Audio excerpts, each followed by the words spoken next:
충청도에서 시작된 충격적인 연쇄 실종 사건, 그 끝에는 상상조차 할 수 없는 공포가 기다리고 있었습니다. 완벽한 일상 속에 숨어든 그림자, 디지털 감시를 통한 치밀한 스토킹, 그리고 컬렉션이라 불리는 끔찍한 비밀.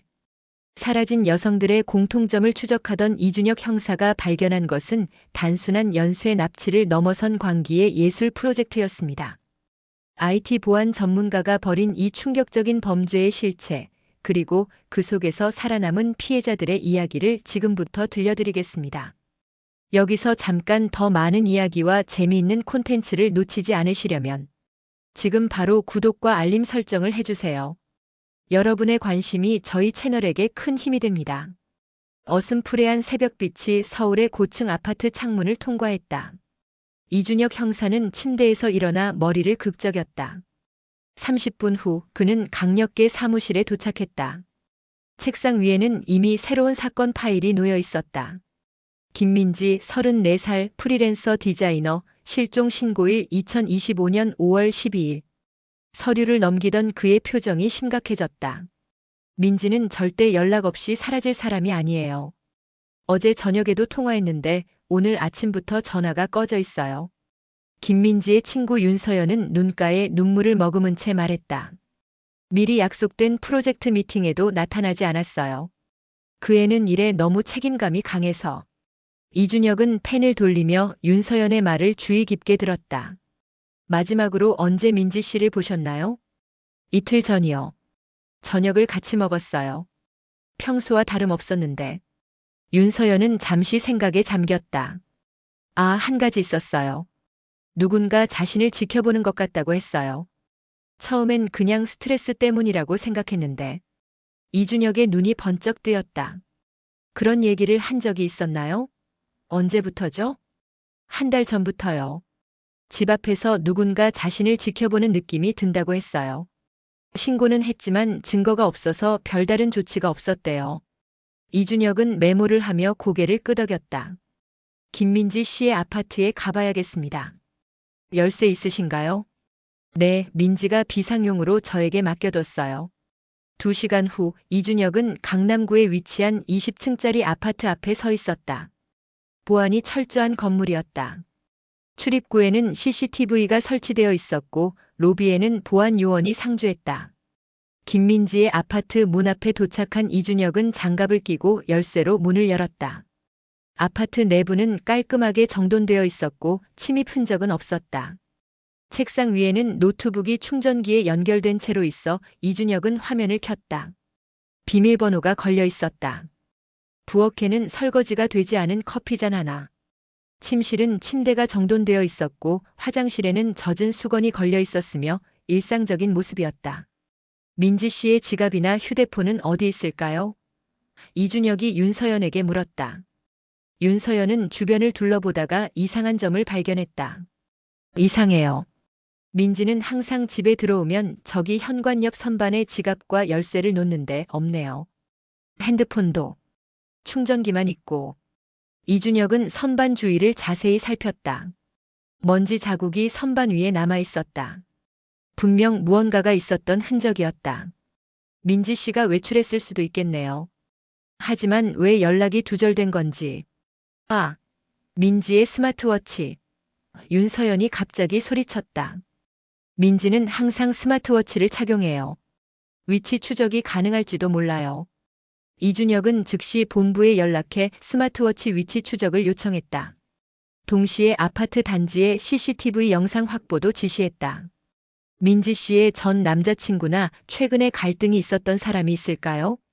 윤서연은 잠시 망설이더니 입을 열었다. 사실, 박성호라는 전 남자친구가 있어요. 약 6개월 전에 헤어졌는데 그 사람이 계속 민지를 괴롭혔어요. 스토킹 혐의로 신고까지 했었죠. 박성호요? 이준혁은 메모장에 이름을 적었다. 직업은요? IT 보안 전문가예요. 어떤 대기업 보안팀에서 일한다고 들었어요. 기술이 뛰어나서 뭐든 해킹할 수 있다고 자랑하곤 했어요. 이준혁의 눈이 번쩍였다. 혹시 민지 씨가 해킹당했다는 의심이 든 적은 없었나요? 이상한 메시지라든지. 글쎄요. 민지가 한 번 자신이 보내지 않은 메시지가 자신의 계정에서 나갔다고 한 적이 있어요. 그때 농담처럼 성우가 또 해킹한 건가? 라고 했었죠. 이준혁은 심각한 표정으로 고개를 끄덕였다. 이제 수사의 방향이 잡히기 시작했다. 그는 김민지의 침실로 들어가 서랍장과 옷장을 조사했다. 특별한 것은 보이지 않았다. 그러다 침대 밑을 확인했을 때 작은 메모장 하나를 발견했다. 이건 뭘까요? 이준혁이 메모장을 집어들었다. 그 안에는 날짜와 시간 그리고 위치가 기록되어 있었다. 마지막 기록은 실종 전날이었다.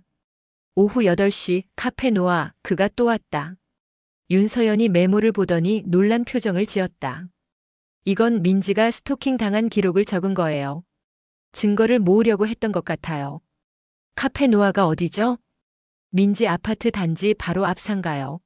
민지가 자주 일하러 가는 곳이에요. 이준혁은 즉시 팀원들에게 연락해 카페 노아의 CCTV 확보를 지시했다. 그리고 박성호에 대한 조사도 시작하라고 지시했다. 그의 직장, 주소, 최근 행적, 모든 것이 필요했다. 아파트를 나서며 이준혁은 불안감을 떨칠 수 없었다. 20년 경력 동안 수많은 실종 사건을 다뤄왔지만 이번 사건은 뭔가 다른 느낌이었다. 김민지는 너무 갑작스럽게 흔적도 없이 사라졌다.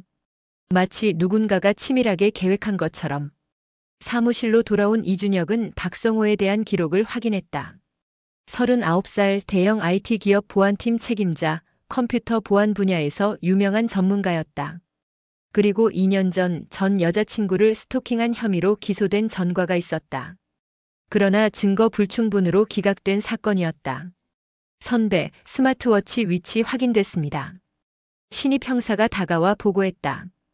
마지막 신호는 어제 새벽 3시 한강공원 부근에서 잡혔습니다.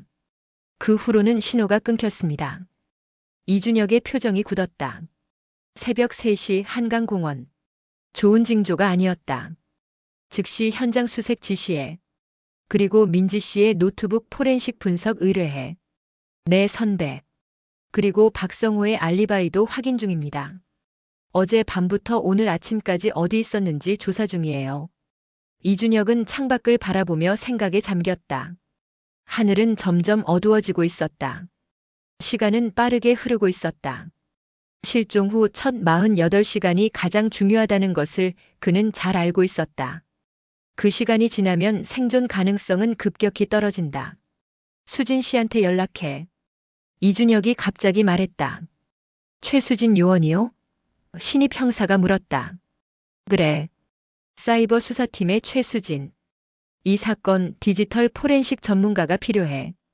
다음 날 아침 사이버 수사팀의 최수진 요원이 강력계 사무실에 나타났다. 그녀는 30대 중반의 날카로운 눈빛을 가진 여성이었다. 김민지의 디지털 흔적을 추적해달라고 요청하셨다고요? 그래, 고마워 수진 씨. 이준혁이 맞이했다. 노트북 포렌식 결과는 아직 나오지 않았어. 하지만 당신의 도움이 필요해. 민지 씨가 해킹당했을 가능성이 있어. 최수진은 고개를 끄덕였다. 민지 씨의 SNS 계정과 이메일 주소를 알려주세요. 조사해 볼게요. 조사할 수 있는 모든 것을 조사하며 이준혁은 초조하게 시간과 싸우고 있었다. 김민지를 찾을 단서는 과연 어디에 숨겨져 있을까? 박성호의 알리바이가 확인됐습니다. 신입 형사 김도윤이 파일을 들고 다가왔다. 김민지가 실종된 날 밤 그는 회사 야근 후 자정 무렵 귀가했다고 합니다. CCTV와 회사 출입 기록이 이를 증명합니다. 이준혁은 미간을 찌푸렸다. 혼자 야근했나? 아닙니다. 같은 팀 동료들과 함께였습니다. 둘 다 그가 자정까지 회사에 있었다고 증언했습니다. 이준혁은 고개를 끄덕였지만 그의 직감은 여전히 박성호를 의심하고 있었다. 스마트워치 신호가 마지막으로 잡힌 한강공원 수색 결과는 아직 특별한 발견은 없습니다. 공원 일대 CCTV를 확인 중인데 새벽 시간이라 영상이 선명하지 않습니다. 다만 민지 씨의 스마트워치는 찾지 못했습니다. 이준혁의 휴대폰이 울렸다. 최수진이었다. 이 형사님, 김민지의 디지털 흔적을 분석해봤어요. 당신의 의심이 맞았어요. 누군가 그녀의 계정을 해킹했어요. 이준혁이 자리에서 벌떡 일어났다. 자세히 말해줘. 민지의 이메일과 SNS 계정 접속 기록을 분석했어요. 최근 석 달간 그녀가 사용하지 않는 IP 주소에서 접속한 흔적이 여러 번 있었어요. 흥미로운 것은 그 IP 주소들이 매번 변경되었다는 거예요. VPN을 사용한 것 같아요. 누군가 그녀를 감시하고 있었다는 거군. 네, 그리고 더 있어요. 그녀의 클라우드 계정에서 위치 정보가 담긴 파일들이 다운로드 되었어요. 스마트폰이 자동으로 백업한 위치 데이터였죠. 누군가 민지의 일상 동선을 파악하고 있었어요. 이준혁의 표정이 어두워졌다. 박성호의 직업이 IT 보안 전문가라고 했지. 그가 민지를 해킹할 능력이 충분히 있었을 거야. 맞아요. 하지만 문제는 증거예요. 해킹 흔적만으로는 그가 범인이라고 특정할 수 없어요. IP 주소도 모두 가상으로 변조되어 있어서 추적이 불가능해요. 이준혁은 잠시 생각에 잠겨 있다가 물었다. 민지의 노트북에서 뭔가 더 발견된 것은 없어. 아직 자세한 포렌식 결과는 기다리는 중이에요. 하지만 한 가지 더 발견한 게 있어요. 민지의 인스타그램 DM에서 그녀가 모르는 계정에서 온 메시지들이 있었어요. 그 계정은 일주일 전에 생성되었고 프로필 사진이나 개인정보는 전혀 없어요. 내용이 뭐였지? 대부분 암호 같은 문구들이에요. R-10이나 파란 문 뒤 같은 말들이요. 마지막 메시지는 실종 전날에 왔어요. 내일 새벽 3시 평소 장소라고 되어 있었죠. 이준혁의 눈이 번쩍 빛났다. 새벽 3시. 스마트워치 신호가 마지막으로 잡힌 시간이야. 민지가 누군가를 만나러 간 거야. 그런데 왜 그 시간에? 협박당했을까요? 가능성이 높아. 하지만 민지가 그걸 비밀로 했다는 것이 이상해. 친구인 윤서연에게도 말하지 않았잖아. 최수진의 목소리가 진지해졌다. 또 한 가지 걱정되는 점이 있어요. 이 모든 흔적이 너무 쉽게 발견됐어요. 마치 누군가 일부러 우리가 찾게 해둔 것 같아요. 이준혁도 같은 생각을 하고 있었다. 너무 명백한 단서들. 마치 누군가 그들을 특정한 방향으로 유도하는 것 같았다. 박성호를 직접 만나봐야겠어. 지금 당장. 박성호의 회사 앞 이준혁과 도윤은 그를 기다리고 있었다. 점심시간이 되자 박성호가 건물에서 나왔다. 그는 단정한 정장 차림에 호리호리한 체격의 남성이었다. 박성호 씨? 이준혁이 경찰 신분증을 보여주며 다가갔다. 강력계 이준혁 형사입니다. 잠시 이야기 좀 나눌 수 있을까요? 박성호는 놀란 듯 했지만 곧 침착해졌다. 무슨 일이신지. 김민지 씨에 관해 몇 가지 질문이 있습니다. 박성호의 눈이 미세하게 떨렸다. 민지요? 오랫동안 연락하지 않았는데요. 무슨 일이 있나요? 실종되었습니다. 사흘 전부터요. 이준혁이 박성호의 반응을 주시하며 말했다. 실종이요? 박성호의 표정이 걱정스러워 보였다. 어떻게 된 거죠? 그걸 알아보는 중입니다. 성호 씨는 민지 씨와 언제 마지막으로 연락했죠? 6개월 전쯤이요. 헤어진 후로는 연락하지 않았습니다. 정말인가요? 민지 씨 말로는 헤어진 후에도 계속 연락이 왔다고 하던데요. 박성호의 얼굴이 굳었다. 그건 오해입니다. 처음에 몇 번 화해하자고 연락한 것은 사실이지만 그녀가 원치 않는다는 걸 알고 더 이상 연락하지 않았습니다. 스토킹 혐의로 신고된 적이 있죠? 그건 박성호가 잠시 말을 멈췄다. 오해였습니다. 증거 불충분으로 기각됐고요. 이준혁은 표정을 바꾸지 않은 채 계속했다. 민지 씨의 계정이 해킹된 흔적이 있습니다. IT 보안 전문가로서 어떻게 생각하시나요? 이 말에 박성호의 눈빛이 변했다. 경계심이 역력했다. 제가 해킹했다고 의심하시는 건가요? 증거라도 있으신가요? 의심이 아니라 질문입니다. 전문가로서의 의견을 물은 겁니다. 박성호는 불편한 듯 자세를 바꿨다. 계정 해킹은 다양한 방법으로 이루어질 수 있습니다. 피싱, 사회공학적 방법 등. 하지만 전 그런 일을 하지 않았습니다. 이준혁은 고개를 끄덕였다. 박성호 씨 사흘 전밤 자정부터 새벽 4시 사이에 어디 계셨나요? 이미 확인하셨을 텐데요. 자정까지 회사에서 야근했고 그 후에는 집에 있었습니다. CCTV가 그걸 증명할 겁니다. 자택 CCTV 영상을 제공해 주실 수 있나요? 박성호가 잠시 망설였다. 영장이 있으신가요? 아직은 없습니다만 협조해 주신다면 수사에 많은 도움이 될 겁니다.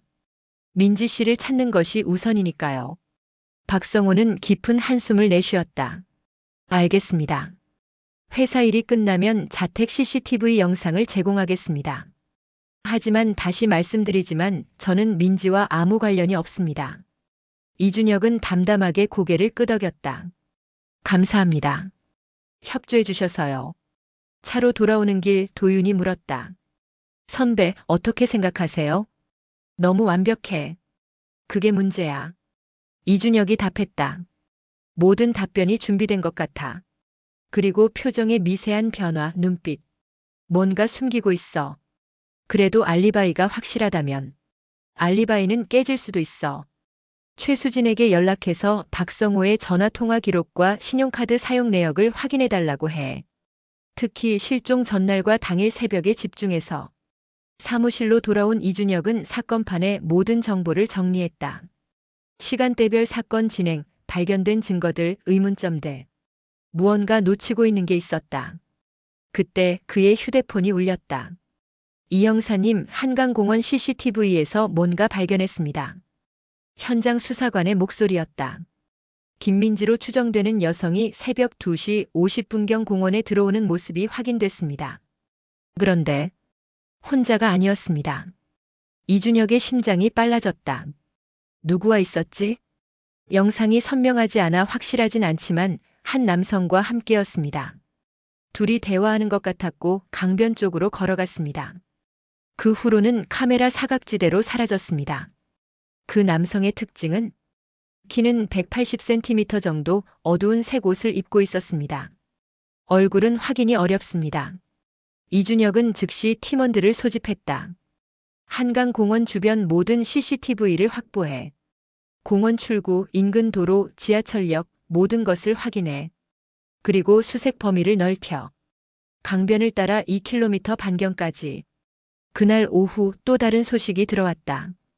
김민지의 신용카드가 실종 당일 새벽 3시 15분 한강공원 근처 편의점에서 사용된 기록이 있었다. 구매 품목은 생수 한 병과 담배 한 갑. 민지 씨가 담배를 피웠나요?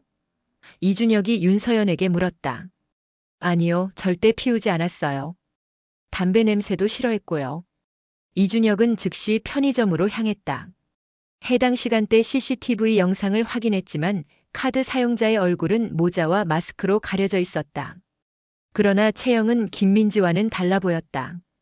카드가 도용됐군요. 이준혁이 중얼거렸다. 범인이 의도적으로 단서를 남긴 거야.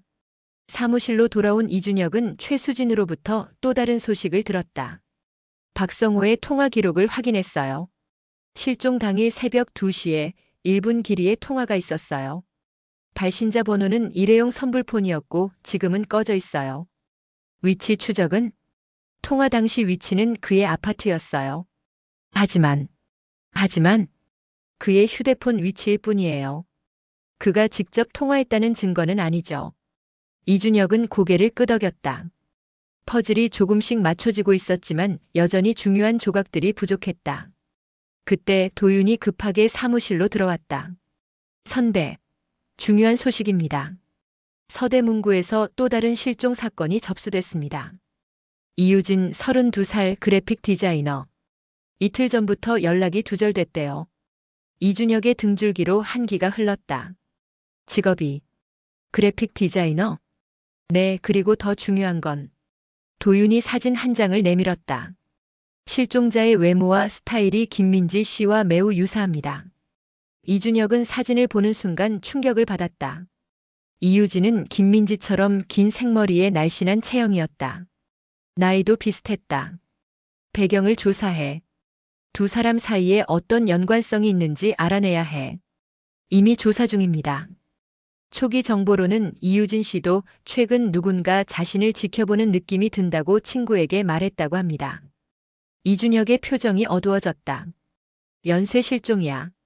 그리고 목표가 있어. 특정 유형의 여성들. 최수진이 고개를 끄덕였다. 패턴이 보여요. IT에 능한 누군가가 먼저 디지털 상에서 피해자들을 스토킹하고 그 후 실제 접근에 납치하는 거죠. 박성호를 당장 다시 조사해야 돼. 영장을 신청해. 다음 날 아침 이준혁은 박성호의 자택을 수색할 영장을 손에 쥐고 있었다. 그의 직감은 더욱 강해졌다. 무언가 중요한 단서가 박성호의 집에 있을 것이다. 그는 반드시 김민지와 이유진을 찾아낼 것이다. 시간이 얼마 남지 않았다. 아파트 현관문이 열리고 이준혁과 수사팀이 박성호의 집으로 들어섰다. 박성호는 표정 관리를 하려 했지만 그의 눈빛에는 당혹감이 역력했다. 이건 부당합니다. 제가 무슨 잘못을 했다는 겁니까? 박성호가 항의했다. 이준혁은 차분하게 영장을 내밀었다. 형사소송법 의거한 정당한 수색 영장입니다. 협조해 주시기 바랍니다. 박성호는 잠시 영장을 살펴보더니 한숨을 내쉬었다. 원하는 대로 하세요. 하지만 아무것도 찾지 못할 겁니다. 이준혁은 수사관들에게 지시를 내렸다. 침실, 거실, 욕실, 부엌 순으로 철저히 수색하세요. 특히 디지털 기기에 주목하세요. 85제곱미터 크기의 아파트는 깔끔하게 정돈되어 있었다. 너무 깔끔했다. 마치 누군가 최근에 철저히 청소한 듯 했다. 거실에는 최신형 컴퓨터와 노트북이 있었고 책장에는 컴퓨터 보안 관련 서적들이 가지런히 꽂혀 있었다. 최수진 씨, 박성호의 컴퓨터와 노트북을 확인해 주세요. 이준혁이 지시했다. 최수진은 장갑을 끼고 컴퓨터를 켰다. 비밀번호가 걸려 있네요. 이준혁이 박성호를 바라보았다. 비밀번호를 알려주시겠어요? 영장에 그런 내용까지 있나요? 박성호가 반문했다. 수사에 협조하지 않으시면 컴퓨터를 압수해 포렌식 분석을 할 수밖에 없습니다. 그럼 시간이 더 오래 걸리겠죠. 박성호는 잠시 생각하더니 비밀번호를 알려주었다. 파일 시스템이 매우 깔끔하네요. 최수진이 화면을 살펴보며 말했다. 최근에 많은 파일들이 삭제된 흔적이 있어요. 그리고 디스크 청소 프로그램이 사용된 흔적도 있고요. 복구 가능한가요? 시도해 볼게요. 하지만 전문 도구로 삭제했다면 쉽지 않을 거예요. 한편 도윤은 박성호의 침실을 수색하고 있었다. 침대 밑, 옷장 속, 서랍장 안. 모든 곳을 꼼꼼히 살폈다. 갑자기 그의 눈이 빛났다. 선배, 이것 좀 보세요. 이준혁이 다가가자 도윤이 옷장 맨 안쪽 구석에서 발견한 작은 상자를 내밀었다. 상자 안에는 여성용 팔찌 하나와 머리끈 몇 개가 있었다. 이게 뭐죠? 이준혁이 박성호에게 물었다. 박성호의 얼굴이 창백해졌다. 그건 예전 여자친구 물건이에요. 헤어질 때 놓고 간 거죠. 김민지의 물건인가요? 아, 아니요. 그전 여자친구의 것이에요. 이준혁은 윤서연에게 전화를 걸었다.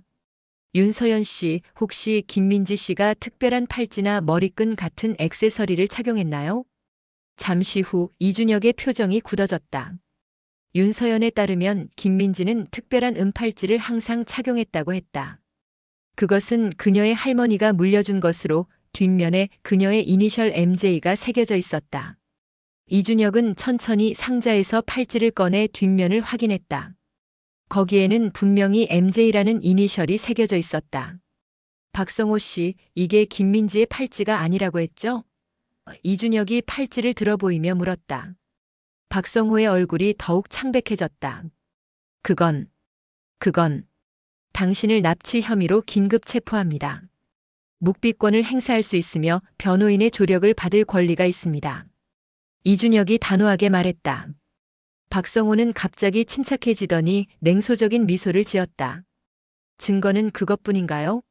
팔찌 하나로 저를 체포한다고요? 그건 민지가 우리가 만났을 때 제 집에 놓고 간 것일 수도 있어요. 당신이 민지와 연락하지 않았다고 했는데 어떻게 그녀의 물건이 당신 집에 있죠? 헤어진 후에도 한두 번 만난 적이 있어요. 그때 놓고 간 거겠죠. 이준혁은 차갑게 미소 지었다. 거짓말은 여기까지입니다. 김민지와 이유진은 어디 있죠? 이유진이 누군데요? 저는 그런 사람 몰라요. 이준혁은 더 이상 말하지 않고 박성호에게 수갑을 채웠다. 그리고 그를 경찰서로 이송하도록 지시했다. 한편 최수진은 계속해서 컴퓨터를 조사하고 있었다. 삭제된 파일 중 일부를 복구했어요. 대부분은 파편적인 데이터지만 갑자기 그녀의 목소리가 높아졌다. 이준혁 씨, 이것 좀 보세요. 이준혁이 다가가 화면을 보았다. 그곳에는 복구된 사진 폴더가 있었고 그 안에는 여러 여성들의 사진이 있었다. 김민지, 이유진, 그리고 다른 여성들까지 모두 몰래 찍은 듯한 사진들이었다. 카페에서, 거리에서, 심지어 그들의 집 앞에서까지. 이건 명백한 증거야. 이준혁이 중얼거렸다. 다른 여성들도 있어. 사진에 찍힌 모든 여성의 신원을 확인해야 해. 이 폴더 이름이 콜렉션이에요. 최수진이 떨리는 목소리로 말했다. 그리고 날짜별로 정리되어 있어요. 가장 오래된 사진은 3년 전이에요. 이준혁의 표정이 어두워졌다. 3년 동안 여성들을 스토킹해온 거야. 김민지와 이유진만이 아니었어. 그런데 더 이상한 건 각 여성마다 상태를 표시하는 코드가 있어요. A, P 그리고 C. 김민지와 이유진은 어로 표시되어 있어요. 다른 A 표시된 여성들은 최수진이 사진들을 빠르게 훑어보았다. 총 5명이에요. 김민지, 이유진, 그리고 다른 3명. 이준혁의 심장이 빨라졌다. 당장 그 3명의 신원을 확인하고 안전 여부를 체크해. 경찰서 조사실에서 이준혁은 박성호를 마주하고 앉았다. 박성호는 여전히 침착한 표정을 유지하고 있었지만 그의 눈빛은 이전과 달랐다. 마치 가면이 벗겨진 듯 했다. 컴퓨터에서 복구된 사진들에 대해 설명해 주시겠어요? 이준혁이 차분하게 물었다. 박성호는 잠시 침묵하다가 말했다. 변호사를 요청합니다. 물론이죠. 그건 당신의 권리입니다. 하지만 알아두세요. 우리는 당신의 컴퓨터에서 발견된 다른 여성들의 안전 여부를 확인하고 있습니다. 김민지와 이유진이 아직 살아있다면 지금이 그들을 구할 수 있는 마지막 기회일 수도 있어요. 박성호의 눈이 미세하게 떨렸지만 그는 여전히 입을 열지 않았다. 좋아요. 변호사가 도착할 때까지 기다리죠. 이준혁이 일어서려는 순간 박성호가 말했다. 그들은 살아있어요. 이준혁이 천천히 다시 앉았다. 어디 있죠? 내가 말해도 당신들은 찾지 못할 거예요. 그곳은 완벽하게 숨겨져 있으니까. 왜 그랬죠? 왜 그들을 납치한 거죠? 박성호의 눈에 이상한 빛이 스쳤다. 그들은 나의 컬렉션이에요. 특별한 컬렉션. 완벽한 여성들이죠. 이준혁은 소름이 돋았지만 표정을 유지했다. 다른 3명의 A 표시된 여성들은요? 오, 그들도 안전해요. 모두 나의 소중한 컬렉션이니까. 어디 있는지 말해주세요. 그들을 풀어주면 검찰의 협조를 요청하겠습니다. 박성호가 비웃었다. 당신은 이해 못해요. 그들은 나의 작품이에요. 내가 선택하고 연구하고 수집한 완벽한 존재들이죠. 이준혁은 더 이상 감정을 억누를 수 없었다. 그들은 사람이에요. 당신의 소유물이 아니라. 모든 예술가는 자신의 작품에 집착하죠. 나도 마찬가지예요. 이준혁은 깊게 숨을 들이마시고 냉정을 되찾았다. 박성호 씨, 당신은 지금 중대한 범죄를 저질렀습니다. 최대 무기징역까지 선고받을 수 있어요. 하지만 지금이라도 피해자들의 위치를 알려주면 검찰의 협조를 요청해 형량 감경을 위해 노력하겠습니다. 박성호는 잠시 생각하는 듯 했다. 그때 문이 열리고 최수진이 급하게 들어왔다. 이준혁 씨, 추가 정보가 있습니다. 그녀는 의미심장한 눈빛으로 이준혁을 바라보았다. 이준혁은 자리에서 일어나 조사실을 나갔다. 뭔데? 박성호의 신용카드 기록을 더 자세히 조사했어요. 지난 6개월 동안 그는 용인시에 있는 창고를 임대했어요.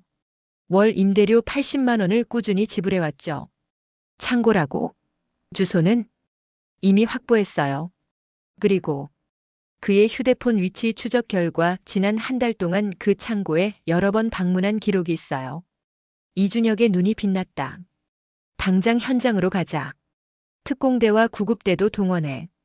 1시간 후 이준혁과 수사팀은 용인시의 외딴 창고 단지 앞에 도착했다. 특공대가 이미 대기하고 있었다. B-7 창고입니다. 최수진이 지도를 보여주며 말했다. 주변은 대부분 비어있는 창고들이에요. 인적이 드문 곳이죠. 이준혁은 작전을 설명했다. 우리는 인질 구출 작전을 진행합니다. 안에 5명의 여성이 있을 가능성이 높습니다. 그들의 안전이 최우선입니다. 특공대가 먼저 진입해 상황을 확인하고 신호가 오면 우리가 뒤따라 들어갑니다. 모두가 준비를 마치고 특공대가 창고로 접근했다. 정문은 무거운 자물쇠로 잠겨 있었지만 특수 장비로 신속하게 개방했다. 그리고 하나, 둘, 셋 구령과 함께 특공대원들이 창고 안으로 진입했다. 몇 분 후 무전기에서 특공대장의 목소리가 들렸다. 내부 안전 확보. 인질 발견. 의료진 필요. 이준혁의 심장이 빠르게 뛰었다. 그는 즉시 창고 안으로 달려갔다. 창고 내부는 놀랍게도 여러 개의 방으로 나뉘어 있었다. 마치 작은 아파트처럼 개조되어 있었다. 그리고 각 방에는 침대, 책상, 심지어 화장실까지 갖춰져 있었다. 이쪽입니다. 특공대원이 이준혁을 안내했다.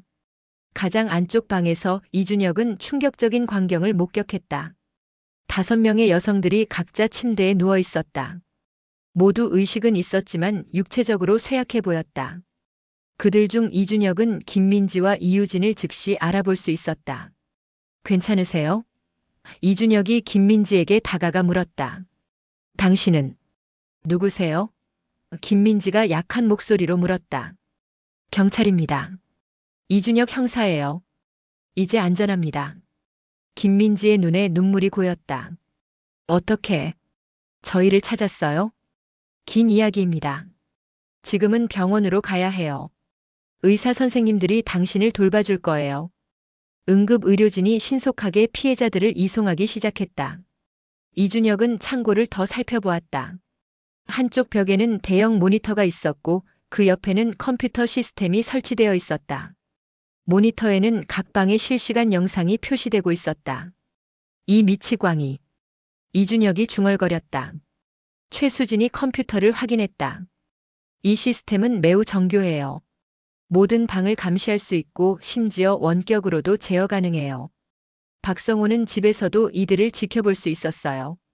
다른 방에서는 더 충격적인 발견이 있었다. 벽면 가득 피해자들의 사진이 붙어 있었고 각 여성에 대한 상세한 정보가 기록된 노트도 있었다. 그들의 습관, 취향, 심지어 심리 상태까지 분석되어 있었다. 이것은 단순한 납치가 아니에요.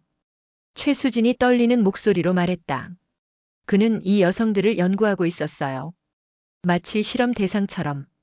이준혁은 차마 더 이상 보지 못하고 밖으로 나왔다. 맑은 공기를 들이마시며 그는 깊은 한숨을 내쉬었다. 수많은 사건을 다뤄온 그였지만 이런 광기는 처음이었다. 선배, 피해자들이 모두 병원으로 이송됐습니다. 도윤이 다가와 보고했다.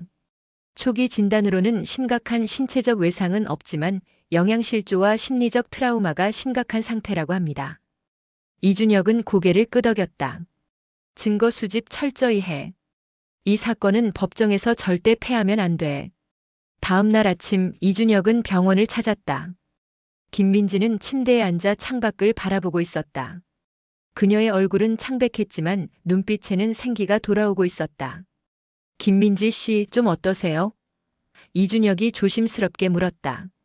김민지가 고개를 돌려 이준혁을 바라보았다. 좋아지고 있어요. 고마워요. 저희를 구해주셔서. 질문 몇 가지 드려도 될까요? 힘드시면 나중에. 아니에요, 괜찮아요. 제가 아는 한 모든 것을 말씀드릴게요. 이준혁은 녹음기를 켜고 질문을 시작했다. 어떻게 박성호를 만나게 되셨나요? 1년 전쯤이었어요. 제가 자주 가는 카페에서 우연히 만났죠. 그는 친절하고 지적이었어요. IT 분야의 전문가라고 했고 저에게 프로젝트도 소개해줬어요. 서서히 친해졌고 교제하게 됐죠. 그가 언제부터 이상한 행동을 보이기 시작했나요? 김민지의 눈에 그림자가 드리워졌다.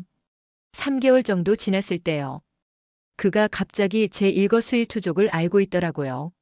제가 어디 갔는지 누구를 만났는지. 처음엔 우연이라고 생각했는데 점점 더 이상해졌어요. 그리고 집착이 심해졌어요. 헤어지자고 했더니 그때부터 악몽이 시작됐죠. 어떻게 납치당하셨나요? 그날 밤 익명의 메시지를 받았어요. 제 개인정보와 친구들의 정보가 담긴 만나지 않으면 이 정보를 악용하겠다는 협박이었죠. 한강에서 만나자고 했어요. 경찰에 신고할 걸 그랬어요. 이준혁은 김민지의 손을 부드럽게 잡았다. 자책하지 마세요. 당신의 잘못이 아닙니다. 김민지는 눈물을 참으며 계속했다. 한강에 갔더니 성우가 기다리고 있었어요. 대화를 나누다가 갑자기 제 팔을 잡더니 주사를 놓았어요. 그 후로는 기억이 흐릿해요. 창고에서는 어땠나요? 처음 며칠은 거의 기억이 없어요. 약물 때문인 것 같아요. 깨어나니 그 방에 있었고 성우는 저를 그의 컬렉션이라고 불렀어요. 제가 완벽하다고. 매일 같은 시간에 와서 저를 관찰하고 질문하고 사진을 찍었어요. 마치 실험 대상처럼. 김민지의 목소리가 떨렸다. 이준혁은 김민지에게 물 한 잔을 건네고 잠시 시간을 주었다. 다른 여성들은 언제 만났나요? 처음엔 혼자였어요. 그러다 일주일쯤 지났을 때 이유진이 왔어요. 그리고 다른 여성들도. 성우는 우리를 그의 뮤즈들이라고 불렀어요. 각자 다른 매력을 가졌다면서. 이준혁은 메모를 하며 물었다. 박성우가 특별히 언급한 장소나 사람이 있었나요? 혹시 공범이? 아니요, 항상 혼자였어요. 하지만 가끔 전화를 받곤 했어요. 특히 한 번은 다음 후보에 대해 이야기하는 것을 들었어요. 이준혁의 눈이 커졌다. 다음 후보라고요? 김민지가 고개를 끄덕였다. 네. 얼마 전에 들었어요. 6번째 후보는 완벽해. 곧 컬렉션에 추가할 거야 라고 말했어요. 이준혁은 즉시 수사팀에 연락했다. 박성호의 컴퓨터에서 추가 정보를 확인해. 특히 A 표시 외에 다른 여성들의 정보를 찾아봐. 통화를 마친 후 이준혁은 다시 김민지에게 물었다. 마지막 질문입니다. 박성호가 혹시 끝나면 어떻게 할 거라는 말을 한 적이 있나요? 김민지의 표정이 공포로 일그러졌다. 한 번. A 과정이 끝나면 P단계로 넘어간다고 했어요. 그게 무슨 뜻인지는 말하지 않았지만 그의 눈빛이 너무 무서웠어요. 이준혁은 깊은 한숨을 내쉬었다. 김민지 씨 도와주셔서 감사합니다. 당신의 증언이 큰 도움이 될 거예요. 이제 쉬세요. 경비를 붙여놓을 테니 걱정하지 마세요. 병원을 나서며 이준혁은 무거운 마음을 추스르기 위해 잠시 멈춰섰다. 이 사건은 아직 끝나지 않았다. P단계가 무엇인지 그리고 6번째 피해자가 누구인지 알아내야 했다. 그는 반드시 이 광기를 끝내고 말 것이다. 경찰서 사무실에는 긴장감이 감돌았다. 벽면에는 사건 관련 정보와 증거 사진들이 가득했다. 중앙에는 박성호의 사진과 함께 피해자들의 사진이 시간순으로 정리되어 있었다. 박성호의 노트북에서 새로운 정보를 발견했습니다. 최수진이 화면을 띄우며 설명했다. 삭제된 파일 중에서 복구한 문서인데 프로젝트 퍼펙션이라는 제목의 문서예요. 모든 수사관의 시선이 화면으로 향했다. 문서에는 박성호의 기이한 계획이 상세히 기록되어 있었다. 이 문서에 따르면 최수진이 계속했다. A단계는 획득을 의미해요. 피해자를 납치하고 격리하는 단계죠. P단계는 영속성. 그리고 C단계는 완성이라고 되어 있어요. 이준혁의 얼굴이 창백해졌다. 영속성이라고? 네, 그리고 이 문서에는 각 단계에 대한 자세한 설명이 있어요. 최수진이 문서를 스크롤하며 말했다. P단계는 피해자를 영원히 자신의 컬렉션으로 보존하는 단계라고 되어 있어요. 살해한 후 방부 처리를 한다는 뜻이군. 이준혁이 중얼거렸다. 회의실은 순간 침묵에 빠졌다.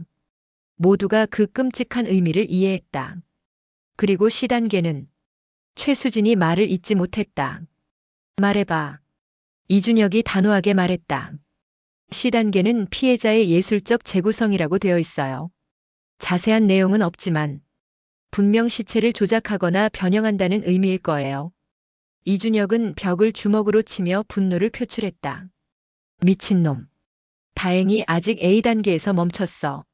하지만 다음 피해자가 있다면 그 문서에서 서브젝트 6에 대한 정보도 찾았어요. 최수진이 말했다. 이름은 장소연 31살 인테리어 디자이너예요. 현재 주소지와 일상 패턴까지 모두 기록되어 있어요. 당장 보호 조치를 취해. 이준혁이 소리쳤다. 도윤, 장소연의 거주지로 즉시 출동해. 최소 2명의 경찰관을 배치하고 그녀에게 상황을 설명해. 네, 선배. 도윤이 급하게 밖으로 뛰쳐나갔다. 이준혁은 시계를 확인했다. 오후 4시. 박성호와 다시 대화해야 해. 진술 거부권을 행사하고 있지만 6번째 피해자의 위험이 임박했다면 어떻게든 정보를 얻어내야 해. 조사실에서 박성호는 변호사와 함께 앉아 있었다. 그의 표정은 여전히 평온했지만 눈빛에는 불안감이 서려 있었다. 박성호 씨, 이준혁이 차분하게 말을 시작했다. 당신의 프로젝트 퍼펙션이라는 문서를 발견했습니다. 박성호의 눈이 순간 커졌다가 다시 감정을 숨겼다. 우리는 A, P, C 단계가 무엇을 의미하는지 알고 있어요. 이준혁이 계속했다. 그리고 장소연이라는 여성이 당신의 다음 타겟이라는 것도요. 박성호의 변호사가 나섰다.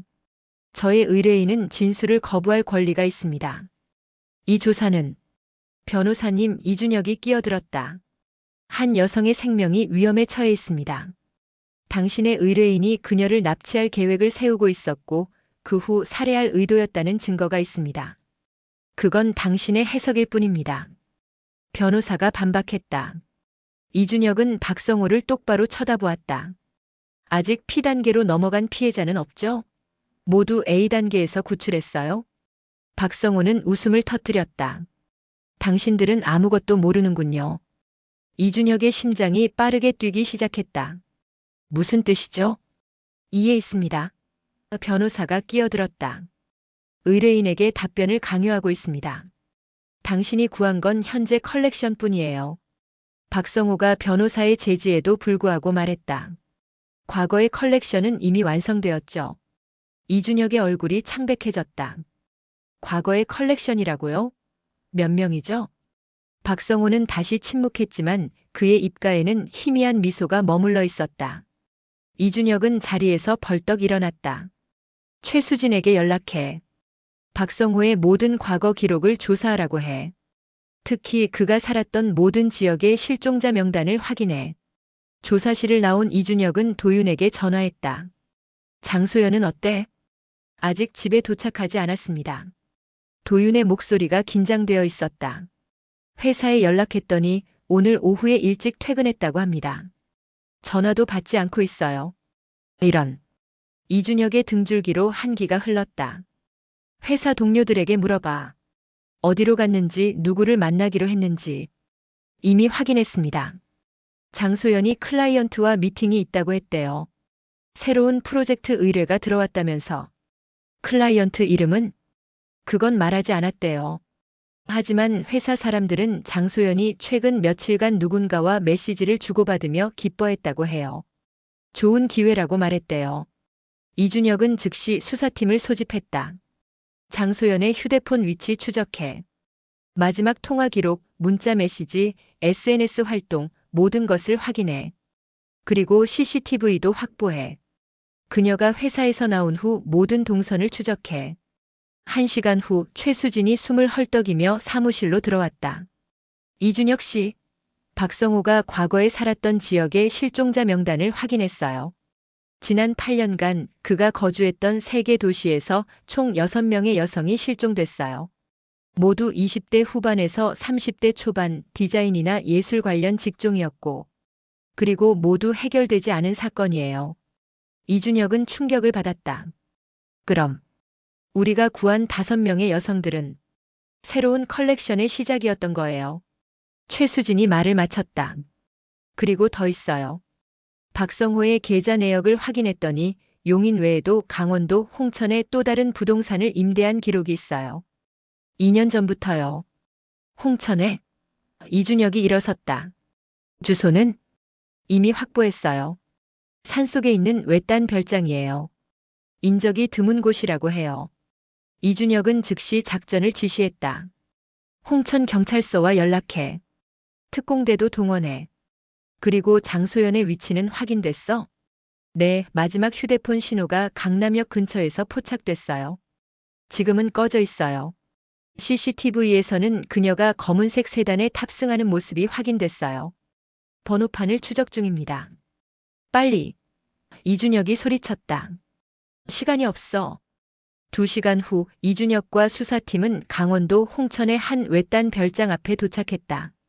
주변은 울창한 숲으로 둘러싸여 있었고 인근의 다른 집은 보이지 않았다. 특공대가 이미 대기하고 있었다. 상황 보고 이준혁이 특공대장에게 물었다. 내부의 불빛이 확인됩니다. 움직임도 감지됐습니다. 최소 1명 이상이 안에 있는 것으로 보입니다. 이준혁은 깊게 숨을 들이마셨다. 작전 시작. 특공대가 신속하게 별장을 둘러쌌다. 그리고 전술팀이 정문과 후문으로 동시에 진입했다. 경찰이다. 움직이지 마라. 이준혁은 뒤따라 들어갔다. 별장 내부는 놀랍도록 고급스럽게 꾸며져 있었다. 마치 평범한 휴양지처럼 보였다. 하지만 지하로 내려가는 계단을 발견했을 때 그는 직감적으로 진실이 그곳에 있음을 알았다. 이쪽입니다. 이준혁이 계단으로 향했다. 지하실 문은 무거운 철문으로 되어 있었고 디지털 잠금 장치가 설치되어 있었다. 특공대원이 장비를 이용해 문을 강제로 열었다. 문이 열리자 이준혁은 숨을 멈췄다. 지하실은 넓은 갤러리처럼 꾸며져 있었다. 벽면에는 조명이 설치되어 있었고 중앙에는 6개의 유리 케이스가 놓여 있었다. 그리고 각 케이스 안에는 여성의 시신이 있었다. 시신들은 마치 예술 작품처럼 포즈가 취해져 있었다. 모두 완벽하게 방부 처리되어 있었고 각자 다른 의상과 헤어스타일로 꾸며져 있었다. 마치 살아있는 마네킹처럼 보였다. 이건 피와 씨 단계의 결과군요. 최수진이 충격에 떨며 말했다.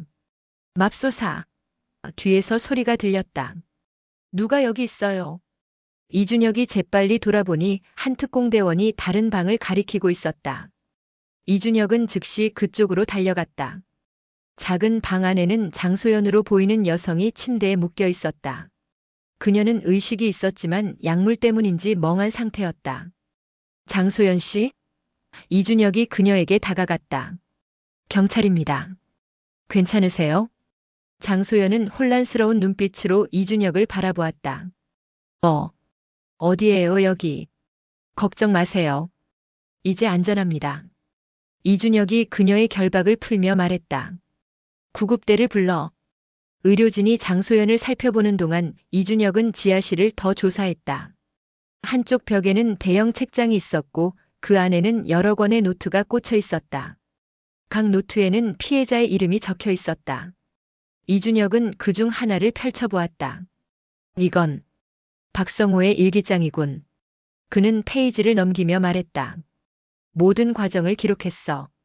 피해자 선정부터 납치 그리고 끔찍한 최후까지. 다른 방에서는 사진 촬영 장비와 함께 수술 도구들이 발견되었다. 모든 것이 깔끔하게 정리되어 있었고 의료용 냉장고에는 다양한 약물과 화학 물질이 보관되어 있었다. 이 모든 게 계획적이었어요. 최수진이 충격에 빠진 목소리로 말했다. 그는 자신을 예술가라고 생각했던 거예요. 이 여성들을 자신의 예술 작품으로 만들기 위해. 이준혁은 벽을 한 번 더 살펴보다가 작은 금고를 발견했다. 이거 열어봐. 전문가가 금고를 여는데 시간이 걸렸지만 마침내 문이 열렸다. 안에는 여러 개의 USB 드라이브와 함께 작은 노트북이 있었다. 이건 최수진이 노트북을 켜보더니 충격에 빠졌다. 박성호의 모든 기록이에요. 각 피해자마다 폴더가 있고 납치부터 완성까지의 모든 과정이 영상으로 기록되어 있어요. 이준혁은 더 이상 보지 못하고 밖으로 나왔다. 신선한 공기를 마시며 그는 진정하려 노력했다. 수많은 흉악범을 상대해왔지만 이런 사이코패스는 처음이었다. 모든 증거를 수집해 그가 팀원들에게 지시했다. 완벽하게. 하나도 놓치지 마. 이 괴물은 절대 다시 세상에 나올 수 없어. 다음 날 아침 이준혁은 경찰서에서 기자회견을 준비하고 있었다. 살인사건이 알려지자 언론은 들끓었고 시민들은 충격에 빠졌다. 준비됐나? 서장이 다가와 물었다. 네. 이준혁이 고개를 끄덕였다. 모든 증거가 확보됐습니다. 범죄 사실이 명백해요. 검찰에서도 최대한 빠르게 기소하겠다고 했습니다. 피해자 가족들은 통보했습니다. 실종된 여성들의 가족들. 8년간의 기다림이 이런 결말로. 이준혁은 말을 잇지 못했다. 서장이 그의 어깨를 두드렸다. 잘했네. 자네가 아니었다면 더 많은 피해자가 생겼을 거야.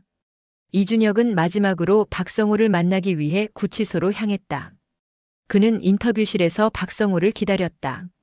박성호는 수갑을 찬 채로 들어왔다. 그의 얼굴은 평온해 보였지만 눈빛은 공허했다. 홍천의 별장을 찾았군요. 그가 먼저 입을 열었다. 네. 이준혁이 차갑게 대답했다. 당신의 컬렉션을 모두 찾았습니다. 그들은 아름다웠죠? 박성호의 눈에 광기가 번쩍였다. 내 작품들. 영원히 완벽한 상태로 보존된. 그들은 작품이 아니라 사람이었습니다. 이준혁이 분노를 누르며 말했다. 당신이 죽인 6명의 무고한 여성들이요. 당신은 이해 못해요. 박성호가 웃었다. 그들은 내게 동의했어요. 처음에는 나의 특별한 프로젝트에 참여하기로. 당신은 그들을 속였고 납치했고 감금했고 살해했습니다. 이준혁이 단호하게 말했다. 그리고 그 모든 것에 대한 대가를 치르게 될 겁니다.